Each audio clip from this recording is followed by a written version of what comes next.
Never give up on your dreams. It doesn't matter what anyone thinks about you, says about you. Keep moving forward, keep grinding, keep shining. Khovu stands for scar. Most people don't know that. Khovu stands for scar in Swahili. So what I like to end this is with everyone has scars in their lives, and it's not about how you dwell in the past with your scars. It's about how you overcome those scars and continue to use those scars, events, trauma, and use it in a positive way to move forward. Look both ways when you cross that street. Dot your I's and cross your T's. Measure twice, but cut once. Love life, live it up, bruh. Dream is good, do the work too. There ain't nothing you can't work through, and there ain't nothing I can't handle. There ain't nothing I can't handle. I look to the sky, and I thank God that I'm alive. I look to my wife, and I thank God she by my side. I've been through a lot, but I survived. It weighs on my heart from time to time, but there ain't nothing I can't handle. Peace, big love, big blessings, even bigger living, everything that comes with it and everything in between. You are tuned in to Thinking Out Loud with Samuel David. It's just a conversation, and I got a special guest today. But before I get to my special guest, if you're watching this, make sure you like, subscribe on the YouTube, hit that subscribe button so you can stay in tune with the conversations we have on Thinking Out Loud. It's a space of reflection, empathy, accountability, power, and reflecting on where we're at in life, where we came from and where we're going. And if you want to be a sponsor of Thinking Out Loud, holla at your boy. I love to rock your gear, whatever that might look like. Holla at me. Enough of all that, though. I got a special guest. As is all guests are special, right? But today I got a super special guest. Hip-hop artist, producer, man, almost a man of mystery. If you don't know about this man, you're going to hear it in his music. Frequent collaborator of mine, a friend from Jacksonville, Florida. Definitely. My man, Khovu. So, bro. Good day, sir. Pleasure. Good day. Pleasure. Khovu, I start every conversation on Thinking Out Loud with the same question. Because I don't put down a lot of questions. I do research, of course, but I like to we just talk. All right. But the question is, how is your spirit? I would like to say it's pure. Word. Yeah. I'm not a negative person at all. You know, I like to think that I want to just try to find the better in people. I think that's the best way that I can really explain it. If someone does something negative to me, I try to take everything with a grain of salt because I know it's coming from a place that maybe they don't know how to express themselves. And that's something that I've learned very early on, especially with myself. I don't talk to a lot of people simply due to, I think, with how I was raised, where I come off as a dick. Word. That's feedback from in real life? As just me. Sometimes I just reflect. So my best friend. Okay. My best friend, he is very nonchalant. Everyone loves him. Everyone just gravitates towards him. And I try to study that. I'm like, what the can we cuss? Hey, what the fuck do you got that just, everyone's just like, yo, his name is JJ. He's like, yo, okay. JJ, JJ, come here. Oh, you gotta come to this party. Oh, you gotta come over here. And I'm just over here like, I'm here, hello. Yeah. You know what I'm saying? But after having conversations with my boy, I understand that I have leadership traits. Okay. So how I present myself when I walk in a room, it almost sounds like, yeah, you need to pay attention to me. I'm 5'7". I ain't the biggest dude, but it's something that even my parents say. I get it from my father. It's okay. When you come into a room, it's almost like you demand respect. But I try not to be extremely cocky about it. Okay. I don't want to come off as, arrogant. You don't want to come off as a dick. Yeah, as a dick, a big one. You know what I'm saying? Word. Like, pause. Word. But yeah, just circle back. I would like to think that my soul is pure. Yeah. I always want to find the better in people and just get to know them. I love that. I love that moment of reflection. That's why I love to ask that question, right? Because it's hard to, I'm like, yo, how you doing? You can lie. You can bullshit. It's like, how's your spirit? It gives you a moment to truly reflect. Yeah. And I love what you mentioned as far as like the leadership qualities, or even when you walk in the room, like how people gravitate and look like, yo, he's one of those guys. I was listening to your album right? And one of the themes that I'm hearing throughout the album is like a lot of vulnerability, right? It's a lot of love, it's a lot of loss, it's a lot of leveling up, and even just like this moment, reflecting where you've been in life. Do you think some of those things may cause you to navigate with almost like a chip on your shoulder, or like a border up so many people can get in because you're giving yourself to folks so much? It's definitely, I always want to be 100% of myself. I always want the people, when they listen to me, is just to be just my true self. I don't want to lie. I don't want to have this false image to where if people see me, I just don't want people to put me on a pedestal. Okay. You know, they say, you know, never meet your heroes, right? And I can fully attest to this. And it kind of sounds like very dickish that I kind of don't want people to know me. Okay. Because I don't want them to lose that magic.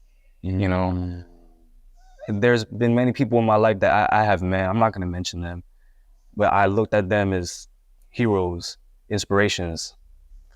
And then when you get to know them truly as a person, that magic goes away, you know? Right. And to a sense, when I was speaking to my boy Aaron, it's like, he thinks it's the opposite. They should get to know you because that is your true self, right? Word. That is your true self. Word. So I'm still conflicted, but I still think, you know, I just don't want someone's perspective to be destroyed, right? And that's where I say I think my soul is pure because I don't want them to lose that magic. Yeah. And yeah. You said it though. You said it's conflicting, right? Because I think, you know, as an artist, as a performer, as somebody who puts it all in the music, there's one piece of like, if you want to get to know me, go to this route. Check out my art because I'm putting it all there. But then there's that weird balance of like, how much do I give you? So then when it's reflected in the art, you have a better understanding of where that's coming from. And that's a challenge. I find that challenge myself. But the meeting the heroes thing, man, I met an artist one time that I was a huge fan of, a Virgo brother of mine. And I fanned out for like 2 seconds. And I was like, man, I understand where you're coming from with the music, feeling like you know, the world's against you. It's like, I don't feel like that. Like it was an immediate, like, shut up. You don't know how I feel. And I was like, I get it. So the meeting your heroes, meeting your people that you're a fan of can be challenging. But I love when people are able to pour it all out. Yes. Right. What got you to a spot where you felt so comfortable with your gift in music, writing great music, where you felt like, you know what, I'm gonna pour it all, I'm gonna put it all here. I'm listening to songs, you're talking about love, loss, you're talking about friends you ain't rocking with, back against the wall, like all types of shit like that. Like, where does that? What got me here 100% was I didn't know what I wanted to do in life. Okay. I did not know. My brother went to school. A lot of my family members are very successful. Yeah. I dropped out of school. I would like to think I'm pretty intelligent. But I dropped out of college. But I always knew that whatever I put my mind to, I was giving it 120%. Well, most people don't know this, but I'm a third degree black belt. No shit, that's where you got the all black on today. Sure, why not? And I think with that is, you know, during my time training in martial arts, I've always wanted to do martial arts. I don't know. I just probably don't want to get hit in the face, right? But in my time with martial arts, it teaches you integrity. It teaches you patience. It teaches you perseverance. And I applied that to what I wanted to do in life where, okay, because it's not easy to be a black belt. It takes a long time. It's not something that, hey, I'm good at this. Hey, I beat this guy up. Give me my belt. No, it's not like that. I think it took like 5 years to actually become a first degree. Oh, actually, I think just a regular black belt. Word. And then 3-4 years after that, you kind of continue growing on in rank. So patience is definitely a key, right? Yeah. And I kind of applied that to the music where it's like, okay, I've always wanted to do music. But at the same time, I didn't know if my parents agreed to it. They didn't agree to it. They didn't agree to it at all. Who actually got me going 100% to the music was my brother, who is my all-time motivation. Yeah. As my hero. I always say that. And he was like, you know, like, he came into the room one day. He seen me just like rapping. I think I was rapping on the Lemonade, the Gucci Mane's Lemonade. Okay. And then he come in, he hear me, he opened Your older brother, younger yeah, brother? my older brother, Okay. my older. He come in, he like, what you doing? And I'm like, I'm rapping. He like, you rapping? He's like, yeah, all right. He walks out. Then he comes back in. He's like, give me what you got. Okay. So I'm like, I start spitting. He like, man, you on that South shit too much. My brother's a up north lyricist. He's a big fan of Nas. Okay. Okay. And we're Puerto Rican. I'm Puerto Rican, right? What? And he's like, you want to rap? You got to rap like this. He puts on Big Pun. I knew he was about to say Big Pun. Dead in the Puts middle, on- Little Italy, little. Okay. Puts on Big Pun Twins. He's like, you trying to rap? You need to rap like this. And I'm like, all right, bet. Cool. What's up? I think a couple weeks later, I start like kind of, because Big Pun, he likes to do, oh my God, I forgot. But Dead in the Middle of Little Italy, right? Just, Yeah. Man, I just can't think of that terminology that is used. Alliteration. Yeah, Thank you. yeah. Alliteration. Right? Because cannibalism is living in my metabolism, giving them spasms and aneurysms, that baby baptisms. I was like, that sounds cool. I want to do that. Cause maybe not alliteration, because alliteration is a continuance of the same constant. Yes. So, Yes. but I know what you're saying as far as the rhyming format and putting it together. Yeah. That's cool. I did my thing, and I performed it to him ever since. And I performed it to him later on. He's like, you know, you're actually pretty talented. Yeah. You should kind of keep going. And he'd always check in on me. He's like, you rapping today? You writing? You doing this? Doing that? I took my gift to school. I had an English teacher. Her name was Miss Parker. She caught on to what I was doing with the music, because I would rap on Orange Tails. I rap on all that, because back then it was different. Yeah. And she knew I was doing stuff in the music. So what she would do is, every morning we had a question to answer. She would put a question on the wall. It's English class, and it's a very subjective question. Yeah. No answers were right or wrong. She would ask a question, but she would say, I want you to rap your answer. Oh, that's fire. That is fire. That's fire. Let me take a couple steps back real quick. So you're in a space where your parents are like, nah. They're like, You're nah. not going for it. But you have a brother that's super supportive, older brother, and a teacher That's also super supportive. That's almost the opposite of a lot of rappers. Because a lot of rappers be like, yo, Miss So-and-so said I wouldn't make it. Fuck, like that type of energy. But you had one. My teacher my teacher still to this day believes in my talent. She made me rap all my questions every single day. Every single day was a different question, and she wanted me to rap. It could be 4 bars, 8 bars, however I felt. And everyone was always excited to see what I had to say, because it was cool. Most of them was like, yo, like, 100%. This guy's really doing it. And plus, like, he raps at lunch. What a fucking weirdo. This guy really wants to make it, right? Yeah. And and just to tie it all together, I think the support from everyone else, right? Because the people that I wanted to accept me did not accept me until later on, right? Okay. The people that I wanted to accept me, they didn't accept me, but everyone else saw that shine. They saw that talent, right? Word. And I think that's what got me really going, where I'm like, who cares, right? At the end of the day, who cares what people think? Someone's going to like what you got. Come on now. That's a bar. Like, that's such a real life, no matter what you're doing. Yeah. Right? You can't care too much about the outside world, because that inside world, right, is all that matters the most. I'm gonna stick at the parent spot. I'm thinking out loud. Right. And I talk a lot, which is why the show is called It's Just a Conversation. A lot. But I think, and I might just be, I don't know, I might be one of your favorite collaborators. We got 3 joints together, right? All fire. But a recurrent theme I've heard on those songs is you mentioning your mother. Correct. Right? Even as I'm listening to the album, like, I'm hearing you mention that she almost didn't make it, right? Multiple times. You feel me? Yeah, she is. Sound advice, you talk about, being evicted and just some of those challenges there. Describe that relationship with me, with you and your brother, and how that made you into the main part of that. Man, my mom, growing up, she was a dick. Is that where you She was a dick. Yes. She was a dick, man. Like my dad is very like stern, like nonchalant. Like whenever he speaks, he commands attention because he's so just right. But my mom was, man, she would just yell at me, beat me.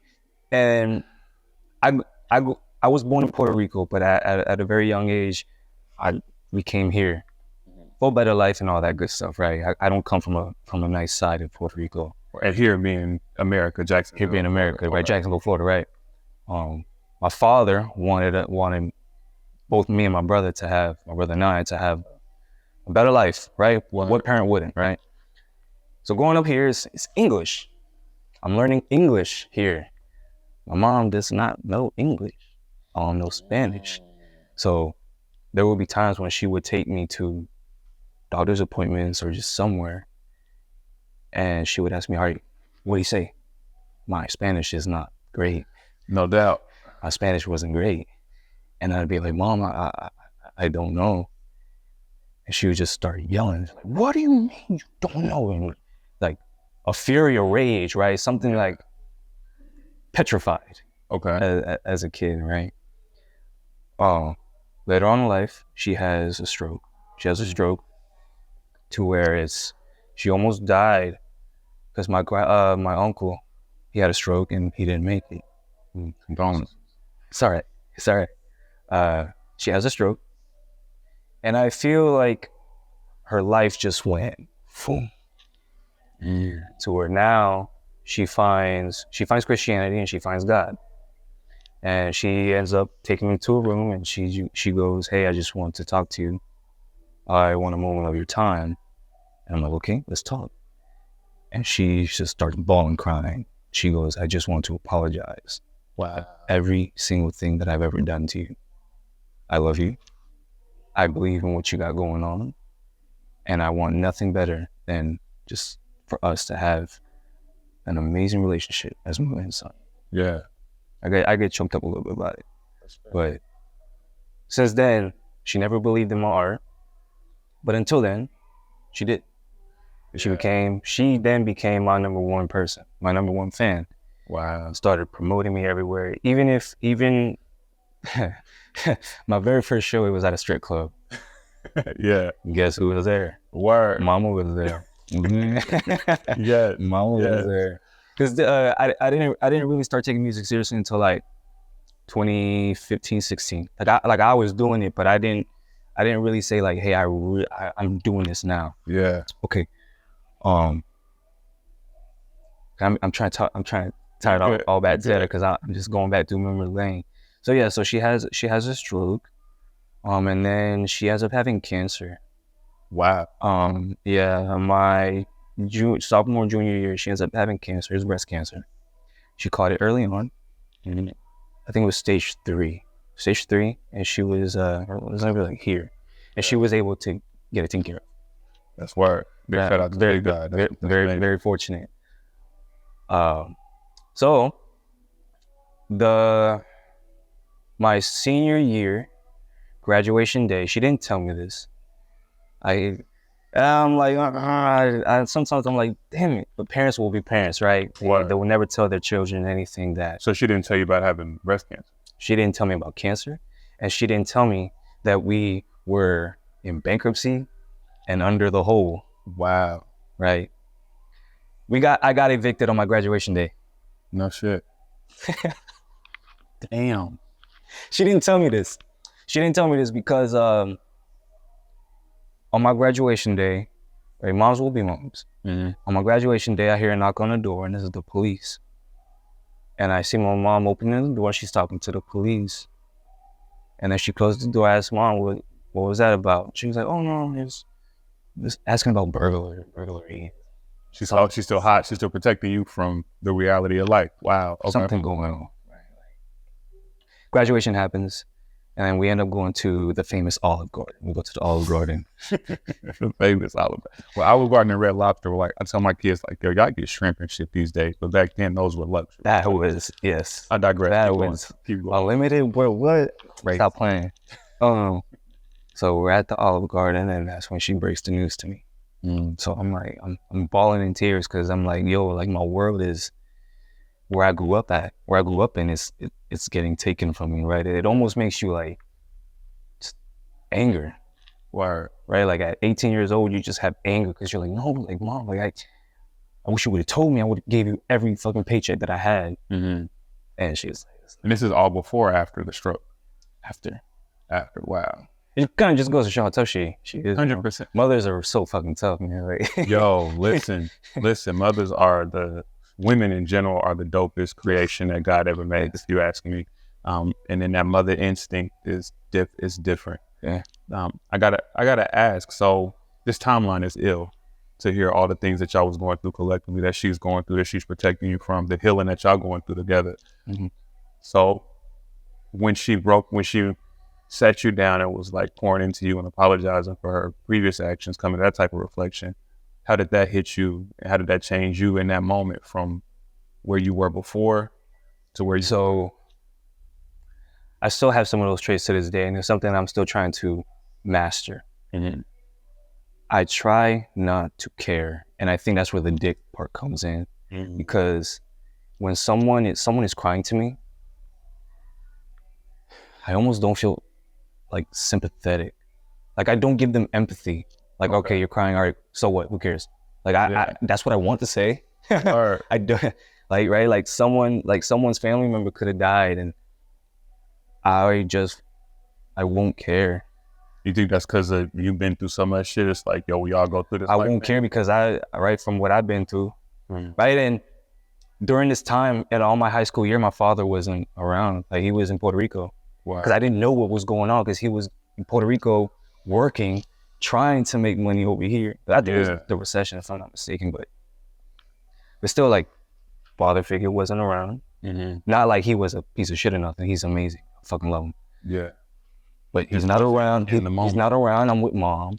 And my brother's working at Firehouse at the time. Like, so no one to really instill that, yo, like, what you're doing is not okay, right? Because there will be times where I get frustrated and I just unleash in anger. Like my mom, right? Like I just unleash in anger. I just start spazzing. And it took a while for me to like, let me tone it down. Let me try to be more sympathetic, show empathy, try to be more. What did that for you? Was it a certain situation? Was it a lady? Was it a life moment that made you more sympathetic and empathetic to those around you? I think the conversation with my moms was what really set it off. I totally forgot to mention too, like it just as a young kid, man, I was so angry. I was so angry with that, and I got jumped multiple times at school, and even coming home from like the bus. And that's what got me into martial arts. I was about to ask you, that's what got you with the... And that's what got me into martial arts. So there's been times where even after I became a black belt, I was like, I want to find these guys. Word. I want to find these guys because they gotta pay. Like they must pay. Yeah. And then conversations with my mom, we started having a relationship to where leaving nothing, no secrets. Word. And I would tell her I have all this just like anger, and she's just like, you can't. After she found God, of course, right? Like she's like, you can't have that because you have to show forgiveness. Wow. You have to, be the bigger person, just forgive. And it's coming from mom, so it's not from moms, right? So it's like, you're like, do you have the right thing? Then us as human beings, you're like, I gotta get that back, man. 100%. Gotta get that back. Did you ever get your get back? No. One of them ended up dead, and the other one ended up in prison. There's a it's not my get back, but they say vengeance is mine, says the Lord. It's not my get back. That's a valuable piece in life, right? We all I think it's natural, no matter what somebody does to you, to want to have that get back, even as adults, right? As kids, even. But then there's peace in knowing I don't have to do anything because people are people, and people that are habitually trash ass people get taken out essentially, right? Respect, love, all of that good shit. All right, so we done a lot of reflecting on where you've been. As I'm listening to the album, I also hear a lot of like wins. You're talking a lot about the wins and about where you headed and what you're doing. What's the latest big win for you that she was like, oh shit, life is great right now? Word. And I think my brother for that, and I'll explain. Okay. My brother always said, doesn't matter if it's a big victory or if it's a small one, it's a win. Your brother got a lot of wisdom. He listens to Nas. Come on, man. Like, Word. You made a song backwards, right? Factuals. Oh, this is a win. Everything that's positive into your life is a win. I know that we all get mixed up into where we want to go, but instead of focusing on where we want to go, it's sometimes good, and he said this, it's sometimes good to just reflect back. It's not where you're going, just think about what you had to do to get to where you're at today. And I think that is a great mantra to live by. 100%. Treat something that's positive as a win, right? I think I've heard you say this in songs. It's like a L is not a loss, it's a lesson. And it's true. Everything that you do in life, you're gonna learn a lesson. So if you're open to it. If you're open to it, yeah. Correct. Sometimes folks are so closed-minded and just reject, like, we reject losses. Like, sometimes you gotta come down to keep going up. Yeah. So that's word. Yeah, but no, as far as like big event, man, I just can't think of anything. There's been so many wins in my life, and I'm just thankful. Word. That. I love. It's all subjective, man. I love it. That's subjective. No, thankful, man. I wake up in the morning and I try to make it a point. I'm not perfect. I try to make it a point to like just give the biggest thanks for waking up first and foremost. Right. Thank you for all the things that's coming to me, all the things that I'm gonna do, and just thankful. I run out of fingers sometimes. It's okay. Right. But use your toes. You feel me? But that giving thanks, because affirmation is key. So much power in words. You're an artist. You know the power of your words, right? Question I definitely want to ask as well is, you're dope as shit, Khovu. Like, you're one of my favorite artists to listen to. I'm listening to some of our collaborations. I'm like, damn, your verses be some of my favorites, right? You got a melodic tone. Really appreciate it, man. Thank you. Definitely. You're mad intentional in the way you execute your gift. You produce as well. Yeah. When did you know you had it? Because that's a trick, right? Like, some people navigate and rap and make music or whatever gift they walking in, they feel like they got it. But there's a moment where it's like, oh shit, this is working. I knew I had it, and it's all in different occasions. I knew I had it when I'm walking up upstage. I'm walking on stage, and I just see a crowd of people just singing my songs. I knew I had it. I knew I had it when in the lunchroom, you got that one guy doing the Millie beat, or he doing the Fat Joe lean back beat, and no one was stepping up, and I did. There's a couple of people that stepped up that I came up with. Yeah. I used to watch them, right? I knew I had it when I'm in the studio and I'm just so inspired. I finished the song in 5 minutes. While the other artist that's with me was like, what the fuck? Yeah.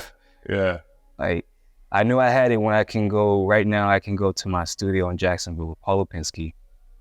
Produced all Limp Bizkit, by the way. Fire. Keep rolling. You know what I'm saying? Yeah. I knew I got it when I can walk into a studio, record a song in 30 minutes, and it's mastered in 30, and it's an hour. It's done.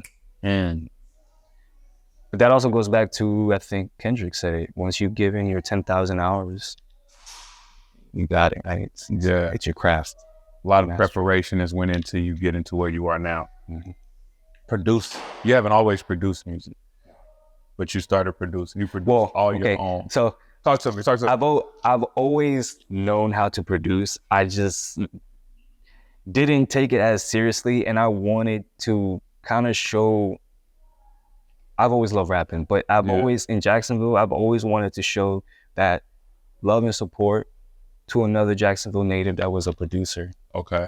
Right. And after falling out with a couple producers, that's when I literally decided, I was like, you know what? I think it's time where I get on my Kanye West and start doing it myself, right? Both things. J. Cole does it too. Yeah.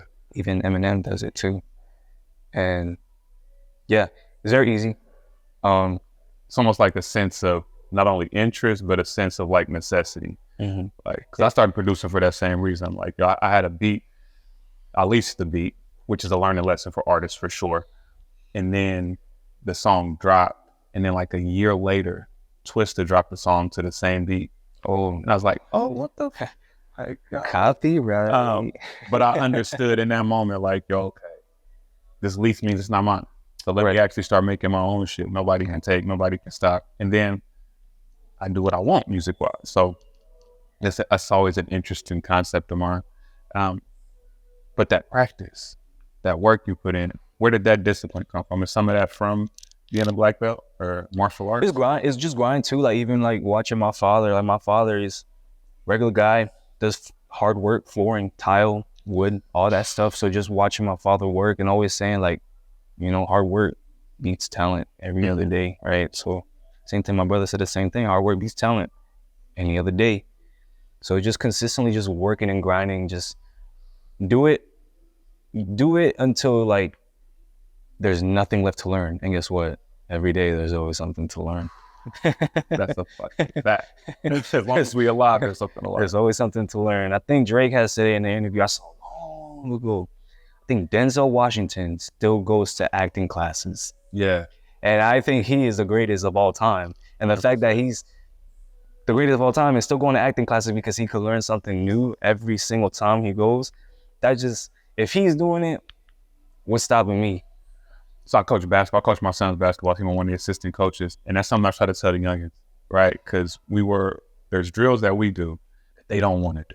They're like, oh, this is simple. This is stupid. We want to do all the extras. Olympic time, I'm showing them some of the clips from the Olympic team. And I'm like, these are the greatest athletes in the world, the best basketball players in the world. And they're doing the same drills that we got y'all doing without complaining. Like that work, it never stops. Correct. It never stops. Basics. So, how ill is it though? And this is just me thinking out loud. And I say my kids a lot because my daughter be on set. Okay. Right. Yeah. The ill thing to me is that it always takes something for all the things that the older generation or the folks that we respect, they tell us all of this shit. Yes. But it takes like some moment to be like, now I get what you were telling me. It's almost like my father says this, it's a phrase in Spanish, right? Like if I'm swimming in the ocean and I go through sharks and I tell you, hey, don't go there. There's sharks. Him telling me that is to prevent me from going there. But us as human beings, some of us are like, I need to see it with myself to understand it. And I fell victim to that a while, for a while. But now whenever I speak to an elder, it's maturity. It's a blessing to get. It's a blessing to be old, right? So it's the gift of life. It's a blessing. So they have experienced a lot of things, and maybe the way that they present it might not be the way that you want to perceive it. But again, just take it with a grain of salt. Learn it, but don't be ignorant to it. Just throw it away, right? Yeah. I want to touch back on a point that you said with the producing and talk to me and the artists. I don't know about you. Okay. The community as a producer is way more friendlier than rappers, artists. Let me explain. Yes. I go into a room with rappers, and if I was to be like, yo, what's going on? I rap too, let's work. They're gonna hit me with the bet for sure. Yeah, just follow me on Instagram, let's link up. They ain't gonna hit me. Yeah. I pull up in a room and I say, hey, what's going on? I'm a producer. They gonna be like, let's work. Yeah. Let's work, right? Yeah. So it's kind of like, so there's a lot of threads I follow for it's a producer for producer. Okay. And I'm kind of glad I do both because I can kind of see the perspective on both sides, right? As an artist, I think it's fair to say that majority of producers, they get fucked over. 100%. Big time. 100%. A lot of producers get fucked over. So, because I think the producer is probably the last one to get paid, if I'm not mistaken. It's a weird ecosystem. Right? And the artist, and I think that's the most important key to an artist is the producer, right? And that's just my producer self-talking. Okay. As a producer, you do need the artist, right? But that's where these leases come in, right? Because if you're a producer for producers, you have these threads and these communities that teaches producers how to make money. Imagine that. Iron sharpens iron. 100%. So all these producers are telling you, hey, you can have my beat pack for free. You don't owe me no royalties. You only owe me a royalty if you use like a sample that I left you in this free beat pack. Yeah. You see what I'm saying? Like, so now you got 2 producers, maybe 3, 4, 5, making money off of an artist, right? Because all these producers are gonna win together. Factual. Now, if it's the artist's point of view, like, hey, let's work together. All right, just give me $5,000. You know, it's been a while since I put on my rapper hat because my rapper hat is a lot different. I'm a different individual when I'm in rap mode, and I try to keep that energy chill. But the energy you give is energy you get, right? But I know rappers are like some of the most competitive people, right? Because it's an art.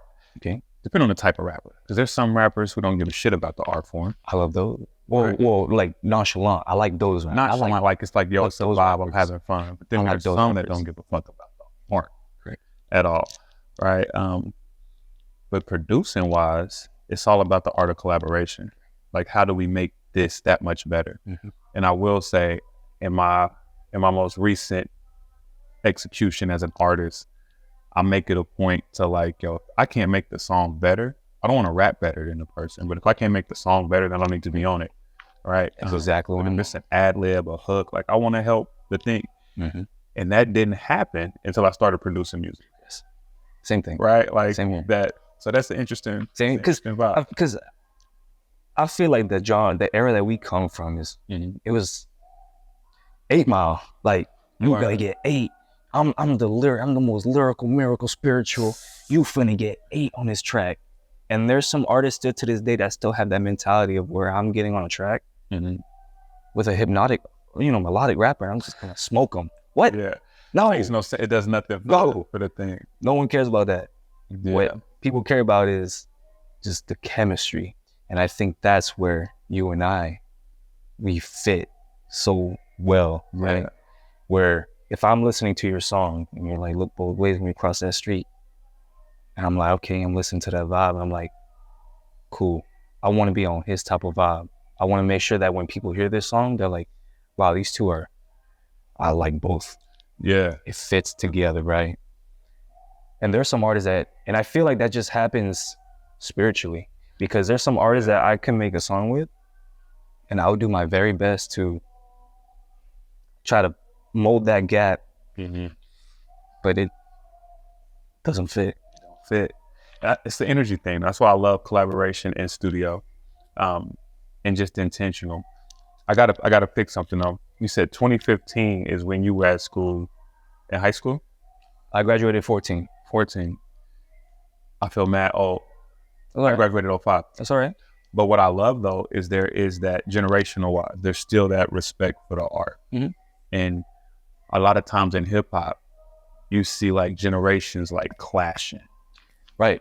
Correct. And people say it's a young man's sport, but I think hip hop has reached such a beautiful space where like Nas is the same age as hip hop, still dropping some of the dopest albums, right? And there's like lanes for so much dope music. You got Nas, you got Jay, you got like even recently now, like Young Jeezy released an album. Jeezy. I'm from the South, right? So I love that. I love Jeezy.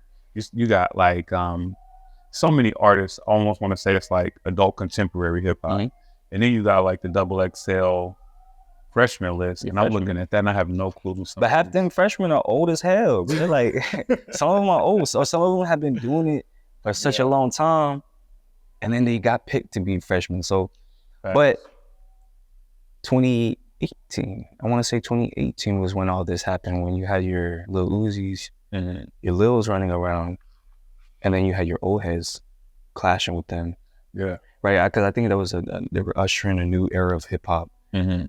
But both can coexist. Both can coexist. I was having an argument with someone, I want to say a couple years ago, and I said, I was reflecting. I was like, okay, country music. How old are these guys? Hella old. Okay. Some young. Rock music, metal bands. How old are these guys? Mad old. Okay. Mad seasoned. Let me not say old. They veterans. These are folks who they were rock stars in the 80s. Right. And still rock stars. If Metallica does a concert tomorrow, I promise you that shit is sold out. It's going up. And they're seasoned, right? Salsa. These guys are older, right? When I say old, I don't mean that in the negative terms. Yeah. It's older.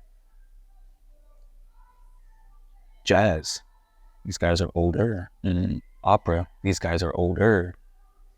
I think hip hop is the only genre that the youngins are trying to excommunicate the old heads. Well, even the old heads on the same right? It's like you can't have these young guys here. But at the same time, I feel like if you coexist with each other, which I think it's gotten better. I think it's gotten like better, right? Like we're having our mumbles, our neo raps, we're having all of our rock raps. They're finally all collaborating, which is a good thing. I kind of like the space we're in. As long as we all stay together, the genre's fine. Yeah. I mean, look at all your top artists, your Drakes, your Kanye West, your J. Cole's, your Kendricks, your Jay-Z's. They're all like mid-30s, early 40s. Yeah. They're not young late guys. 30s, 40s, 50s too, like Jay. Yeah. Like Jay could drop album, it'll sell a lot. And I think what happens though is like as hip hop fans grow, right? Like I know I'm not going to check for the music my daughter listens to. There's some of that shit that rock. Like I might do the little Boss Man D-Lo dance. I love Glorilla. I loved her when I seen her on the car dancing at the stop line. But I think there's like, I know folks my age, I'm 37. Okay. Right. So when I grew up listening to hip hop, I was 9 when Pac died. Okay. I was 10 when Biggie died. Right. I love West Side Connection, Q. You get to see a lot of the artists grow into grown men. Right. T.I. And I think the dope thing as fans is there comes an appreciation for the art form, even at an older level. Right. And if you really love what hip hop stands for, because I think the generation thing extends past hip hop. Right. Every generation feels like the generation before them is worse. They horrible. And it's like, yo, we was just as reckless, just not on everybody's camera. Correct. Right. Just on everyone's camera. Correct. And so there's like an appreciation. They talk about skinny jeans. I've seen pictures of the Isley brothers in Prince. Like, brothers was kind of, just dressing wild. It's not a new thing. Nothing's new under the sun. And when generations can appreciate that about generations, like, yo, hip hop is about, it's really anti-culture, and he created a culture, right? It is also a collaboration of so many different sounds and spirits and cultures because the sampling piece. That's true. And so I just love it. I love hip hop. I'm a hip hop baby. Yeah. Same, man. So I gotta ask this: as you create, what is your creative process? Like, is there, you writing it down, you just going in there catching the vibe? Because you mentioned you know you got it because it can take an hour for the whole process. So for me, as far as creating it, I just have to feel the vibe. Now, as far as my step-by-step process, the number one thing that's most important to me is the hook. Okay. If the hook is not catchy, it's not going to sell.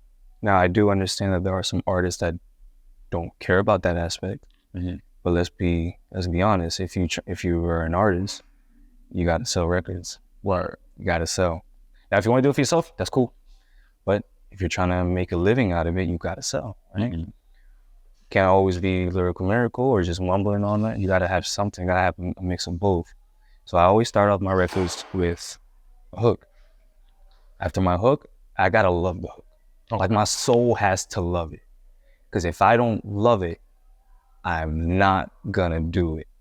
And us as producers, I have a whole fucking catalog. I want to say 100 songs that we kind of have ideas for them, but they're not. It's not hitting. And if it's not hitting, I don't want it. Word. And I know it looks. So yeah, start out with the hook. After the hook is complete, honestly, I just go on autopilot after that, man. Because the writing is. I've been doing it for so long. You've been doing it for so long. I would think it just happens, right? Because we have that gift. I just think it just happens. It's kind of hard. It's hard to explain. Yeah. It just happens. If I really want, like when I was younger and I had a notepad, and you know when Drake had the BlackBerry, back then, I was really like, all right, like if I really want to be like a lyricist, and I really wanted to show my lyrical prowess, yeah, you took your time on it. Okay, I ain't trying to get 8 like an octagon, all right? Like you know, like, all right, yeah, that's the one right there. That's what I'm gonna write, right? But then you gotta set it up, and I ain't no battle rapper, man. Yeah. I ain't no Hollow the Don, man. I ain't, look, that's for them. Where they can think of that creativity. You're like, that's intelligent. Word. But when it comes to making a record, I found out with my experience where I can say real life things, and people will relate to it. Yeah. Right. I don't have to be the greatest lyricist ever of all time. That used to be my thought process because I grew up listening to Big Pun.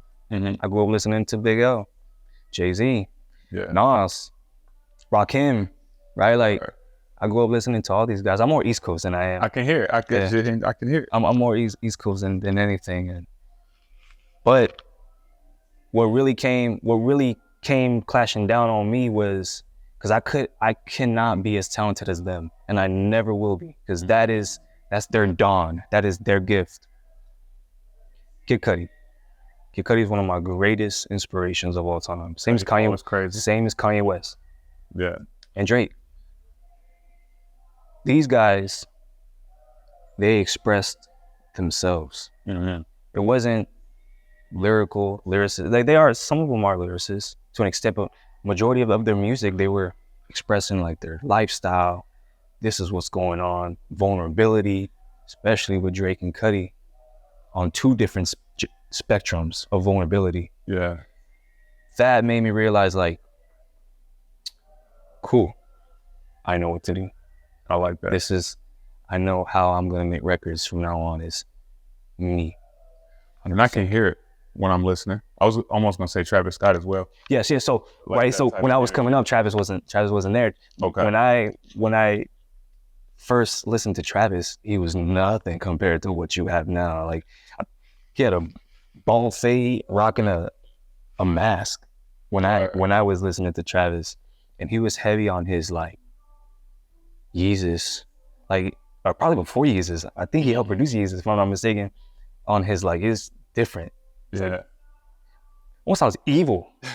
Like Al Pharaoh is like evil, but that's what shaped the genre going forward. Because he took all his inspirations and molded his own self. I'm very inspired by Travis, very inspired by Drake, very inspired by Cudi. You know, it's crazy. Oh my God. Someone told me that whenever they listen to me, they say, if Drake had a threesome with Kid Cudi and Travis, that's a crazy. We would get Pineapple Express. Khovu, right? I can see it. When I said that to my brother, he was like, when people don't know what they're listening to, they try to compare it to the nearest thing because it's not making sense. Yeah. Right. So when I hear someone and it's new to me, I'm gonna be like, you know, he sounds like if Drake and Travis Scott just did the Dragon Ball Z fusion high, and boom, there you go, you create code. That doesn't make no fucking sense. But I get it, right? Because we need familiarity. I think that's why sports is always trying to find something to compare to whoever they feel like the greatest is. Right. Because immediately, like, there's a familiarity. Because people tell me all the time, oh, you sound like Jay-Z, or you sound like 2 Chainz and Jay-Z had a baby. I'm like, those are some of my influences, but it's not like intention. It just happens, and people are like, how can I make this? Maybe it's like the voice, the cadence, you feel me? or even the inspiration. There's nothing wrong with being inspired by someone. When I was in college, I took music class, music 101, and I learned something from there that I'll never forget. Okay. It's called Gregorian chants. That's what it's called. Yeah. Gregorian chants. So a lot of these monks, they would do like a syllable or whatever the sound, and they would do a sound. And then as music started evolving, literally this is the evolution of music. Okay. They would take the Gregorian chants from before and add on top of it. And they would just continue and continue and continue and continue. So for someone to tell me that, you know, you sound like this, that's fine, that's okay. But there's nothing wrong with it. At all. Because you're going to add your own flavor to it, right? Recipes. I mean, shit, the first time you cook something, somebody gave you the recipe, it's going to taste almost like theirs, but not the same, but almost like it. Then you continue to like, I'm going to take a little bit of this flavor out. I'm going to add some of this flavor. I like the way this sauce drip. Like, it's a real thing. I'm Puerto Rican, so we're going to put sazon and Goya on that shit, you know what I'm saying? Word is right. Straight up. Straight up. All right, cool. I got to ask this question. Sure. You mentioned Drake a few times, and I try not to do like the current events thing. So I'm going to put a different. They call me Great Value Drake. Great Value Drake. At one time, I like crazy. But with the latest hip hop beef, right? Though it's been Kendrick versus Drake, I tend to get deeper than just the face value thing, right? And I really feel like it's more so like it's a culture war, but it's also like a fan student of the game versus somebody who is born into the game, right? When you look at the Drake and Kendrick beef, what are some of your thoughts in regards to just the overall state of the culture and that? I'm almost disappointed, honestly, because at first when it was starting, I was excited. Okay, I was like, Kendrick and Drake going at it. Cole was in it. Yeah, it was like three giants going at it. But the route that they went, that if it's war, anything goes. Yeah, I just wasn't expecting that. Right? I really wanted it to be on some battle rap style. However, you know, like some battle rap bars, right? Like, and there are some bars. There's a lot of bars. I just did not like the route that was taken. Okay. With the whole pedophile stuff, like, and then the beating the wife, like. Yeah, ankles and nuts. I just did not like that at all. I kind of wish they would have just kept it just strictly hip hop. So that way everyone can enjoy the talent. Now, there are some people, like I said, this is just my subjective opinion. There are some people that enjoyed it. There's clearly favoritism for one side, favoritism to the other side. Right? Like I wanted J. Cole to throw his hat in there. Okay. I really wanted Cole because I think Cole as a lyricist is better than Drake. I agree. I think Cole as a lyricist is better than Drake. So I really would have wanted to see like the Cole versus Kendrick, because even that was a thing. There was a point in time where they was doing like the Black Friday and they was going back to back, and I just couldn't decide who was the winner because I'm a big J. Cole fan. I feel like Kendrick and J. Cole sparring is more of like two sophisticated black belts. I feel like it's kind of personal. like getting the thing yeah. right. And it's almost like Wu-Tang jumping on the track together. A lot, it's like, okay, I'm about to go at you, but it's love. It's love. So the Drake thing different. So like I said, like that's personal. I'm just like, I ain't trying to hear that, man. I ain't trying to hear that, man. I love both those artists, man. So I'm not trying to. I feel like no one won from that. I feel like both their how their review just got damaged. J. Cole and Drake, or Kendrick and Drake. I'm sorry, really? Like Kendrick and Drake. Yeah, well, one's labeled as a pedophile, one's labeled as a wife beater. I think the challenge is the belief. The belief, right? The believable part. What's believable, what's true. Like, when I listen, and I love what Kendrick said on the Euphoria joints, like, it's a friendly fade. We can keep it that way. Right. And then I liken, because I'm a Kendrick fan. Okay. Right. and I'm a Kanye fan. I'm a Kanye fan. All day. I love Kanye to death. Kendrick might be my favorite mainstream rapper after Jay-Z. Like, I feel like he's currently the GOAT.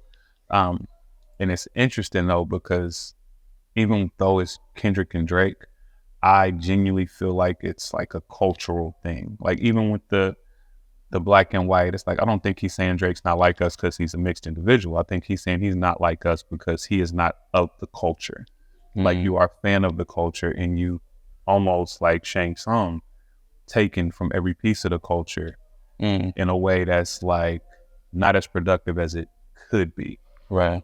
Which I get, but I love what it does for hip hop in a sense of it's almost like a reset. Like, yo, okay, let's get back to caring about how we rap while creating great music. We don't give a shit about sales. We don't give a shit about being on Instagram all the time. Like, we're not content creators. Right. Like, when I look to Kendrick's timeline, and again, I'm saying their names only because, again, what it represents. But it's like 5 posts. It's what Euphoria, Meet the Parents, Not Like Us, Grams, right? Meet the Grams. I'll Meet the Grams, and not Meet the Parents. The Grams Super Bowl announcement. Right. It's not like, look at me. It's like, yo, I'm strictly giving you all the art.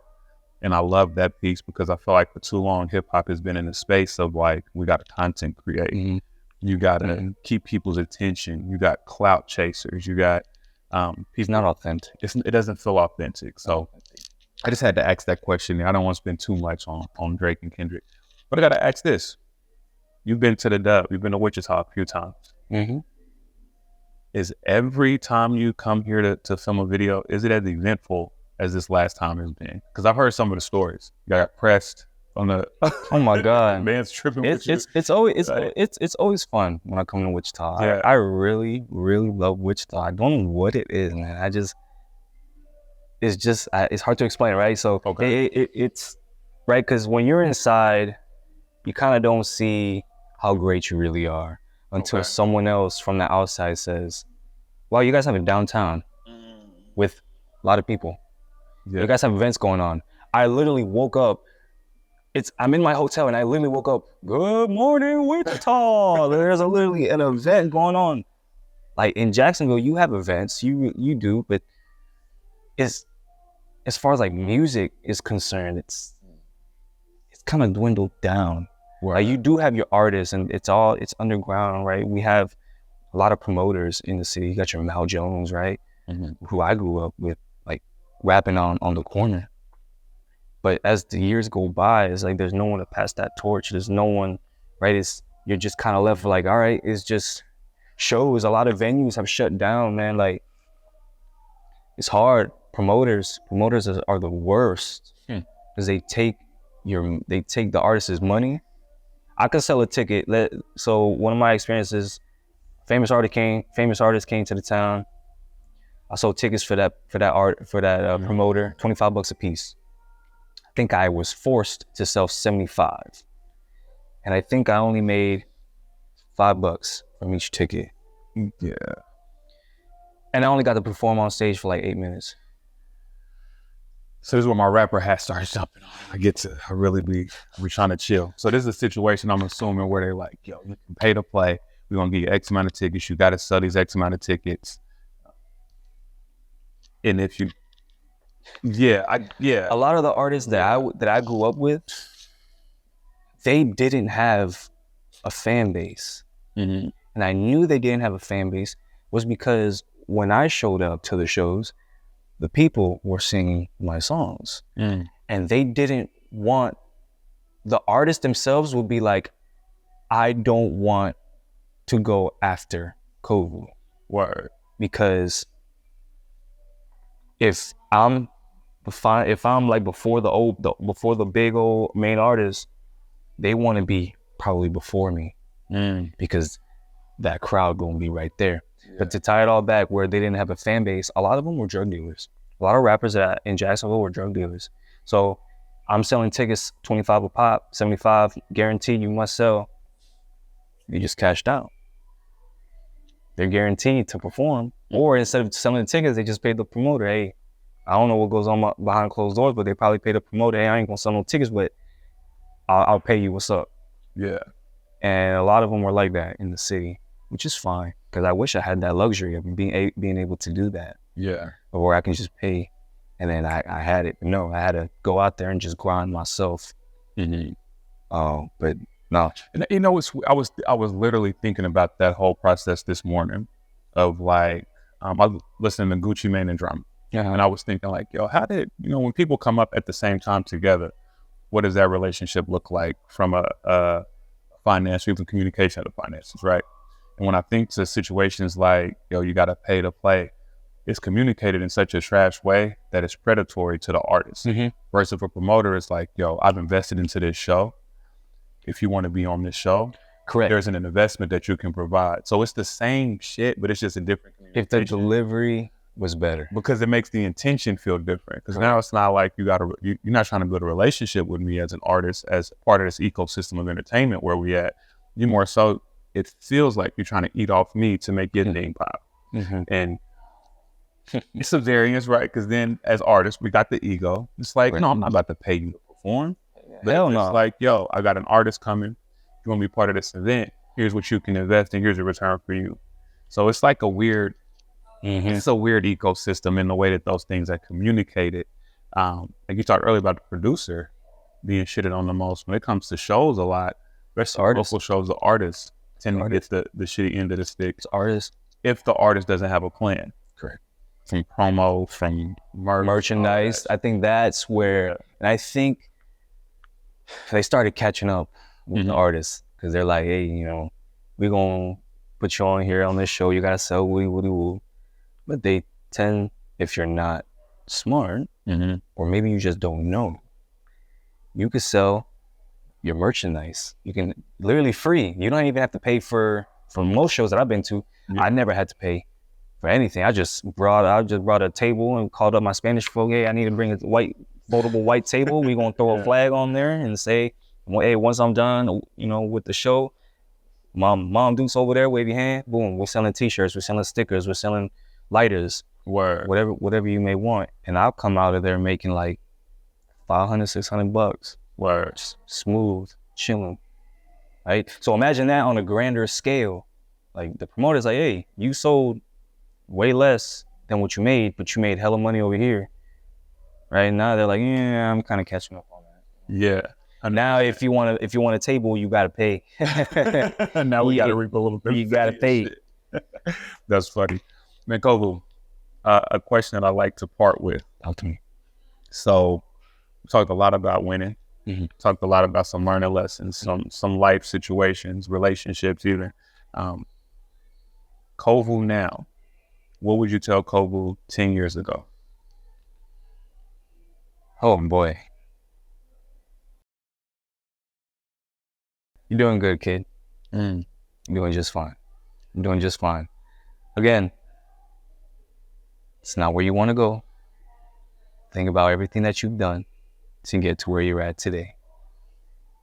Every win, doesn't matter how small victory is, it's still a win. I feel like it's destiny, bro, because I wouldn't be here right now if it wasn't for everything that I had to go through. So I feel like if me telling my youngest self specific things, it's a shortcut. Ooh, that's a bar. It's a shortcut. Because you got to go through it to get through it. You got to go through it. You wouldn't be, I get it. Like, hey, I wish, if you would have done this instead, you would have made that. But that wouldn't turn you to the person that you are today. And I think I'm doing just fine. I love that. I love that. I love that. All right, before we end it, Khovu, you got anything you want to say to the folks watching? Never give up on your dreams. It doesn't matter what anyone thinks about you, says about you. Keep moving forward. Keep grinding. Keep shining. Khovu stands for scar. Most people don't know that. Khovu stands for scar in Swahili. So what I like to end this is with, everyone has scars in their lives. And it's not about how you dwell in the past with your scars. It's about how you overcome those scars and continue to use those scars, events, trauma, and use it in a positive way to move forward. That's all I can say. Well, listen, Khovu, This was a great conversation. Thank you. I feel like I kind of bonded a little bit, but it's all right. Nah, we just thinking out loud. That's correct. It's not an interview, it's the conversation, bro. And man, I'm hopeful, confident, and prayerful that everything that you headed towards is meeting you halfway. Likewise, brother. Thank you so much, 100%. Man, I'm hopeful and confident that your music is gonna continue to move folks the way that it's moving, and that your scars continue to be a representation that scars heal. All right. Love you, bro. I appreciate you. I love you too, brother. Thank you so much. Yes, man. indeed. This has been Thinking Out Loud with Samuel David. We out. We out, man. Look both ways when you cross that street. Dot your I's and cross your T's. Measure twice, but cut once. Love life, live it up, bruh. Dream is good, do the work too. There ain't nothing you can't work through, and there ain't nothing I can't handle. There ain't nothing I can't handle. I look to the sky, and I thank God that I'm alive. I look to my wife, and I thank God she by my side. I've been through a lot, but I survived. It weighs on my heart from time to time, but there ain't nothing I can't handle.